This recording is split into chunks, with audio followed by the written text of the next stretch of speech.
Hey guys, this is Speed Tiger and welcome back to my channel. और आज की इस वीडियो में मैं आप लोग के साथ शेयर करने वाला हूं सीक्रेट इन्वेजन की एक टाई इन जो कि माइटी एवेंजर्स के अंदर है। और इसके अंदर हम बेसिकली एक स्क्रल की सिचुएशन के ऊपर नजर डालेंगे। जब स्क्रल के लोग स्क्रल्स को ह्यूमन फॉर्म में बदल देते हैं तो क्या वो वाकई में हमेशा के लिए उस फॉर्म में रह जाते हैं या उनको कोई कॉम्प्लिकेशंस वगैरह नहीं आती हैं। तो इस सिलसिले में आज के हम जो कैरेक्टर के ऊपर नजर डालने वाले हैं वो हैंक पिम होने वाले हैं, क्योंकि हम सब जानते हैं कि हैंक पिम ने इस सीक्रेट इन्वेजन के अंदर एक बहुत बड़ा रोल प्ले किया है, क्योंकि वो काफ़ी टाइम से एक स्क्रल हैं और वो तकरीबन रीड रिचर्ड और टोनी स्टार्क के साथ ही मौजूद रहते हैं हर वक्त। तो हम बेसिकली यहाँ पे यही देखेंगे कि इस एपिसोड के अंदर किस तरह से रीड रिचर्ड को एक स्क्रल से ह्यूमन ट्रांसफॉर्मेशन के अंदर प्रॉब्लम्स फेस हो रही हैं। सो गाइस, चलिए इस वीडियो को स्टार्ट करते हैं।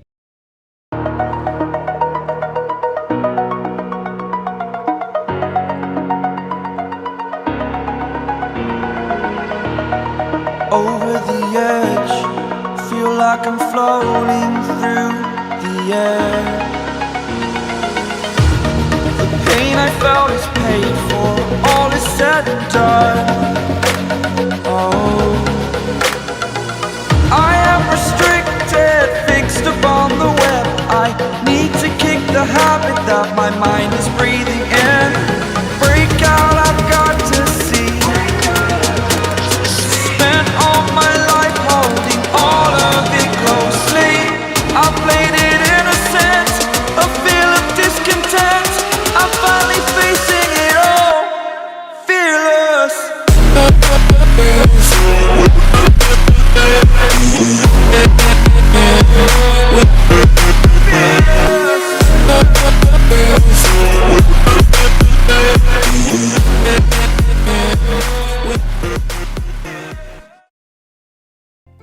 तो हम लोग काफ़ी महीनों पहले शिफ्ट होते हैं ओरेगन के एक छोटे से टाउन के अंदर, जहाँ पे हम देखते हैं कि डॉक्टर हेनरी पिम आते हैं एक कैफ़े के अंदर और वहाँ पे अपने लिए कॉफ़ी ऑर्डर करते हैं।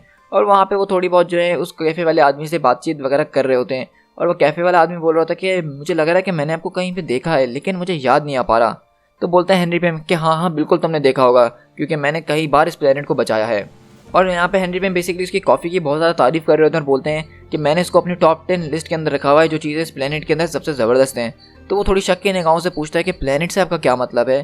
तो वो बोलता है कि नहीं ऐसा कुछ भी नहीं। और वो उससे थोड़ी वहाँ पे अपनी नॉर्मल जो है फ्रैंकली बातचीत वगैरह कर रहे होते हैं और बोलते हैं कि मेरे लिए इसको पैक कर दो, क्योंकि मैं रोड ट्रिप पे जा रहा हूँ तो मैं वहाँ पे भी इसको एंजॉय करूँगा। लेकिन बेसिकली हम लोग देखते हैं कि वहाँ पे डम डम डुगन आता है और बोलता है कि डॉक्टर हेनरी पिम आप यहाँ पे क्या कर रहे हैं।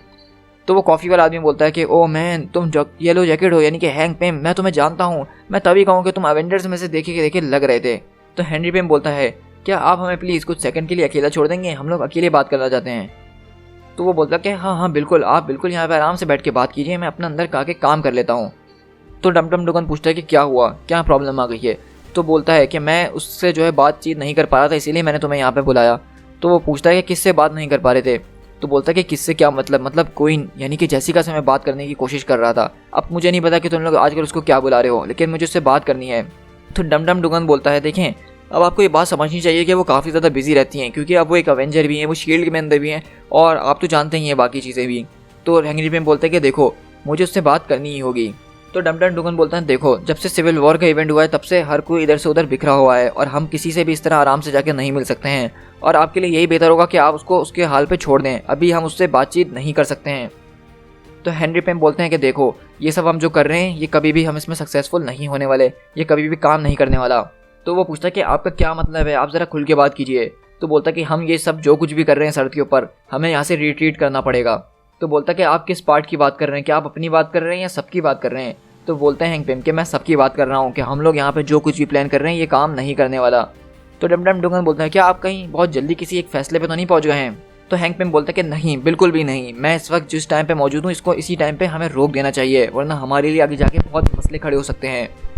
ये सारे ह्यूमंस हमसे काफ़ी ज़्यादा स्मार्ट हैं और तुम्हें इसके लिए उनको क्रेडिट देना ही होगा। ये लोग जो हैं सर्वाइवलिस्ट हैं, ये हर किस तरह के इवेंट में हर चीज़ के अंदर जो है सर्वाइव कर जाते हैं और हमने कभी भी इनको इतना नहीं समझा था जितने ये हमें नज़र आ रहे हैं।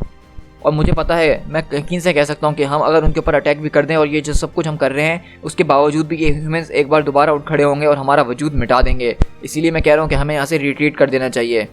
तो डम डम डुगन बोलता है कि अगर वो सर्वाइवलिस्ट हैं तो बिल्कुल हम भी हैं, हम भी उनसे कम नहीं हैं, आप ऐसी बातें क्यों कर रहे हैं डॉक्टर हेनरी पिम।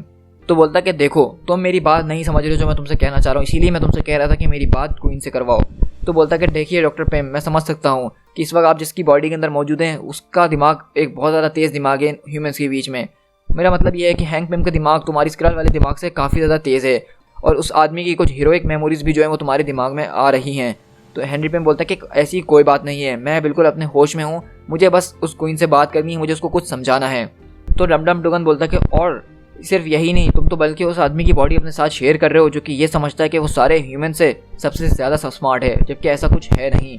तुम ऐसे इंसान के साथ अपना दिमाग शेयर कर रहे हो जो कि अपनी वाइफ को मारता है, जिसने अल्ट्रॉन को क्रिएट किया है। तुम्हें अपने आप को याद करना होगा कि तुम असल में हो कौन और तुम्हें उसके अकॉर्डिंगली एक्ट करना होगा, और ये बच्चों वाली हरकतें अब करना छोड़ दो तुम। और इस वक्त ये तुम मुझसे बात नहीं कर रहे हो बल्कि हैंक पेम मुझसे बात कर रहे हैं। और इसी तरह का बिहेवियर था जिसके बारे में हमने बात करी थी कि पेम जो है बहुत जल्द इसको ओवरकम कर लेगा, लेकिन तुम्हें अपने आप पे कंट्रोल रखना होगा, वरना ये स्क्रल बॉडी तुम लूज कर दोगे। तुम क्रिटिनॉल हो और तुम हम में से एक हो, समझ रहे हो ना? तुम कोई हेनरी पेम नहीं हो, तो उसकी तरह एक्ट करना भी बंद कर दो। और यहाँ पे बेसिकली हम लोग देख रहे होते हैं कि इतने टाइम तक जो स्क्रल एक ह्यूमन बॉडी के अंदर रहा है, तो दरअसल उसके जो मेमोरीज हैं ह्यूमन की, अब वो उसके साथ कन्फ्लिक्ट करना शुरू हो गई हैं। एक तरह से देखा जाए तो ये स्क्रल जो है अब ह्यूमंस की साइड ले रहा है कि उनको जो है उनके ऊपर अटैक नहीं करना चाहिए, ये ह्यूमंस जीत जाएंगे। तो बेसिकली ये एक ऐसी प्रॉब्लम है जो कि हमें इससे पहले नहीं दिखाई गई थी और ये सिर्फ इस सीक्रेट इन्वेजन की टाइम के अंदर ही में बताई गई है। तो वहीं पे डम डुगन बोलता है कि मैं तो जानता था, मैं शुरू से जानता था कि ये होने वाला है। तो वहाँ पे हैंक पेम बोलते हैं तो इसका क्या मतलब है होने वाला था से? तो बोलता है अब ये डिपेंड करता है कि तुम अपने पर होल्ड रखते हो कि नहीं। तो हैंक पेम बोलते हैं क्या तुम मुझे धमकाने की कोशिश कर रहे हो? डम डुगन वहाँ पे खड़ा होता है गुस्से में, वो बोलता है कि बिल्कुल भी नहीं, मैं तुम्हें धमका नहीं रहा हूँ, हमें तुम्हारी ज़रूरत है, हमने तुम्हें एक जगह पे रखा है जहाँ से तुम इंटेल गैदर कर सको हमारे लिए, हमें उसकी ज़रूरत है। तो हैंक पेम भी गुस्से में बोलते हैं कि मैं इंटेल जमा कर ही रहा हूँ और ये जो अभी मैं तुम्हें बता रहा हूँ ये भी एक इंटेल है। हम अपने इस प्लान के अंदर मुकम्मल तौर पे फेल हो चुके हैं, मुझे अपनी क्वीन से बात करनी होगी, इसको एडवाइस देनी होगी और ज़्यादा से ज़्यादा जितनी जल्दी हो सके हमें यहाँ से वापसी रिट्रीट करना होगा। फ्यूरी जो है अभी मुकम्मल तौर पे यहाँ से नहीं गया है, वो अभी भी चीज़ों के ऊपर नज़र रख रहा है और र्यूमर्स ऐसे भी सुनाई दिए गए हैं कि थॉर जो है दोबारा रीअपीयर हुआ है इस अर्थ के ऊपर और अभी तक स्कारलेट विच के बारे में कोई नहीं जानता कि वो जिंदा भी है कि मर चुकी है। ये इतने सारे वेरिएबल्स है, हम इनके खिलाफ कभी जीत नहीं सकते हैं। और इसी तरह डम डुगन वहाँ पे देख रहा होता है हैंक पिम को और पूछता है क्या आपने अपनी कॉफ़ी पी ली है? तो हैंक पिम बोलते हैं कि तुम्हें भी पीनी चाहिए, ये बहुत मज़े की है। तो डम डुगन बोलता है कि चलो मेरे साथ, लेकिन वहाँ पे हेनरी पिम बोलते हैं कि मैं तुम्हारे साथ कहीं नहीं जाने वाला। और अंदर से वो आदमी जो होता है जिसका ये बार होता है वो उनकी बातचीत को देख रहा होता है, लेकिन अगले पल हम देखते हैं कि वहाँ पे चारों तरफ जो है शील्ड के एजेंट्स आए हुए होते हैं, बेसिकली स्क्रल के एजेंट्स आए हुए होते हैं जो कि यहाँ पे हैंक पिम को अपने साथ ले जा रहे होते हैं। और वहीं पे हम देखते हैं कि यहाँ पे एक बहुत ज़ोरदार धमाका होता है, क्योंकि बेसिकली हम देखते हैं ये कि वो लोग हैंक पिम को अब एग्जीक्यूट करना चाहते हैं, क्योंकि इस वक्त ये जो स्क्रल है इसका माइंड अब इसके कंट्रोल में नहीं रहा है, बल्कि हैंक पिम ने इसके अंदर जो हैंक पिम की मेमोरीज है वो इसके ऊपर हावी होना शुरू हो गई हैं। इसीलिए इन लोगों ने यहाँ पे स्क्रल का पूरा आर्माडा बुलाया है ताकि वो उससे निमट सकें। और इसी तरह हैंक पिम जो है वहाँ फौरन इस हमले से बचते और जायंट मैन के अंदर ट्रांसफॉर्म हो जाते हैं। तो वहीं पर डम डुगन वगैरह भी गन्स वगैरह उठाते हैं और उनको हंट करना शुरू करते हैं, लेकिन अगली पल हैंक पिम जो है दोबारा श्रिंक हो जाते हैं छोटे। और डम डुगन बोलता है कि वो छोटा हो गया है, हमें जल्द से जल्द आगे बढ़ना होगा, इंफ्रारेड सेंसर को यूज़ करो और बायो स्कैन करो, हमें उसको ढूंढना ही होगा कुछ भी करके, वो हाथ से नहीं निकलना चाहिए। और इसी तरह हम देखते हैं जंगल के अंदर वो बेचारा आदमी जिसका ये बार होता है उसकी बहुत बुरी हालत हो गई होती है और वो बोलता है कि प्लीज़ मुझे छोड़ दो, ये सब तुम लोग क्या कर रहे हो? लेकिन वो बोलता है कि ही लव्स यू और उसको मार देता है। और इसी तरह हम देखते हैं कि हैंक पिम की भी बहुत बुरी हालत हो गई होती है, इनका कॉस्ट्यूम वगैरह फट गया होता है और वो उस जंगल के अंदर मुसलसल भाग रहे होते हैं, लेकिन पीछे से उनके ऊपर जो है बुलेट्स फायर हो रही होती हैं जिसको वो बहुत ज़बरदस्त तरीके से डॉज भी कर रहे होते हैं। वहीं पर डम डुगन बोलता है कि मुझे नहीं पता कि वो छोटा है या बड़ा, हमारा टारगेट अभी भी उसके ऊपर लॉकडाउन हुआ हुआ है, हमें किसी भी कीमत पे उसको पकड़ना होगा ही, वो यहाँ से नहीं जा सकता है जिंदा। तो वहीं पे वो एजेंट बोलता है कि बस कर दो हैंक, तुम हमसे बच के नहीं जा सकते हो। लेकिन अगले पल हैंक पे आते हैं और एक एजेंट के ऊपर एक जोरदार जैप मारते हैं जिससे वो वहाँ गिर जाता है। और वहीं पर डम डुगन बोलता है कि सारी बत्तियाँ बुझा दो, और वो नाइट गॉगल्स में जिसमें इंफ्रारेड सेंसर होता है उससे चेक कर रहे होते हैं और उनको जो है इस सेंसर की वजह से वहाँ पे दिख जाते हैं हैंक पिम और उसको वो शूट कर देता है। लेकिन हम देखते हैं कि हैंक पिम भी जो है उसकी इन गोलियों से बचते हुए आ रहे होते हैं उसकी तरफ और अचानक बड़े हो जाते हैं। लेकिन वहीं पे देखते हैं कि सुपर स्क्रल जो होता है वो वहाँ पे आता है और अपने बड़े से हाथ से हैंक पिम को दबा देता है और उनको ज़ोर से ज़मीन में कुचल देता है। तो वहाँ पे डम डुगन बोलते हैं कि तुम आखिरकार ये कर क्या रहे हो? वो एजेंट बोलता है कि आपने कहा था कि किसी भी कीमत पे उसको हमें गिराना ही होगा। तो डम डुगन बोलता है इसका ये मतलब नहीं था कि तुम इस खुले के अंदर अपनी असली फॉर्म के अंदर आ जाओ और जल्द से जल्द अब इसको ख़त्म करो, हमें यहाँ से निकलना होगा और ये बताओ कि वो है कहाँ। तो हम देखते हैं कि वहाँ पे जो है हैंक पिम होते हैं वो फ़ौरन जायंट मैन के अंदर बदलते हैं और उन सारे एजेंट्स के ऊपर हमला करना शुरू कर देते हैं और उनको अपने हाथों से कुचल रहे होते हैं। और हैंक पिम वहाँ पे डम डुगन को हाथ में उठाते हुए बोलते हैं कि मैंने तुमसे कहा था कि तुम मेरी बात सुनो, मैं ये कभी भी नहीं चाहता था और तुम मेरे साथ ऐसा कर क्यों रहे हो, मैं तुम में से ही एक हूँ।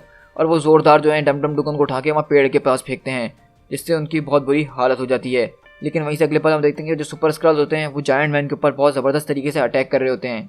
लेकिन इस तरह हम देखते हैं कि वो सारे सुपर स्क्रल्स जो होते हैं वो जायंट मैन के ऊपर काफ़ी ज़्यादा भारी पड़ रहे होते हैं, वो उनके मुंह पे ही मुस्तकिल अटैक कर रहे होते हैं। और आखिरकार वो जो है बहुत ज़्यादा पावर्स वगैरह अपनी इस्तेमाल करने के बाद वहाँ पे हैंक पिम को गिरा ही देते हैं। लेकिन हैंक पिम वहाँ पे गिरते गिरते भी यही बोल रहे होते हैं कि तुम मेरी बात समझ नहीं रहे हो, मैंने तुम लोगों से कोई गद्दारी नहीं करी है, मैं तुम लोगों को सच बता रहा हूँ, तुम चाहे कुछ भी कर लो ये कभी भी काम नहीं करेगा, तुम चाहे कुछ भी कर लो। लेकिन वहीं हम देखते हैं दूर से हैंक पिम के सर में जो है एक गोली आके लगती है और डम डम डुगन उसको मार देता है। और डम डम डुगन बोलता है कि यहाँ से सारे सबूत मिटा दो, एक क्लीन अप टीम बुलाओ जिससे सारे स्क्रल होने के वजूद यहाँ से मिटा दी जाए, सैटेलाइट से सर्वेलेंस की जितनी भी फुटेज है उनको चेक किया जाए कि हमारी कोई फुटेज तो नहीं है और उनको फ़ौरन हटाया जाए। यहाँ पे एक पैरामीटर सेट करो और किसी को भी नहीं बताना हमने यहाँ पे क्या चीज़ मार गिराई है। तो दूसरा एजेंट बोलता है कि हम लोग बहुत ज़्यादा लकी हैं कि ये न्यूयॉर्क के अंदर नहीं हुआ। तो बोलता है कि हाँ तुम ठीक कह रहे हो कि ये न्यूयॉर्क के अंदर नहीं हुआ। और इसी तरह अगले पल हम शिफ्ट होते हैं, वहाँ पे देखते हैं जहाँ पे एक इन्होंने पुलिस सीन बना दिया होता है जहाँ पे शील्ड के एजेंट्स आए हुए होते हैं। लेकिन लोग जो है यहाँ पे घुसने की कोशिश कर रहे होते हैं, जानने की कोशिश कर रहे होते हैं कि यहाँ पे हो क्या रहा है। लेकिन इन्हीं सारी ऑडियंस के बीच में हम देखते हैं कि एक लड़की होती है जो कि दरअसल निक फ्यूरी की एजेंट क्वैक होती है। और वो बोलती है क्या तुम मुझे बताओगे यहाँ पे हुआ क्या था। तो वो शील्ड का एजेंट बोलता है कि ये एक म्यूटेंट अटैक है। तो वो पूछती है कि किस तरह का म्यूटेंट, कौन सा म्यूटेंट, नाम बताओ हमें।